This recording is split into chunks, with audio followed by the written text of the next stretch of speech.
Rising from the rugged landscape of Kuratini, this is the Bellary Thermal Power Station, a titan of energy and a cornerstone of Karnataka's industrial pride.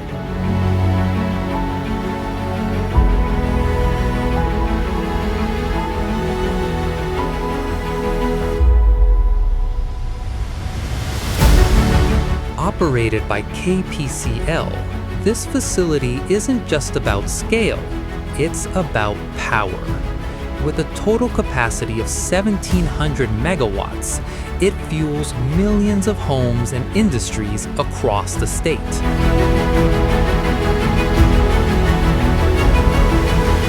Every day, these units generate nearly 12 million units of electricity. To keep this giant breathing, it relies on high-grade coal sourced from blocks as far as Maharashtra.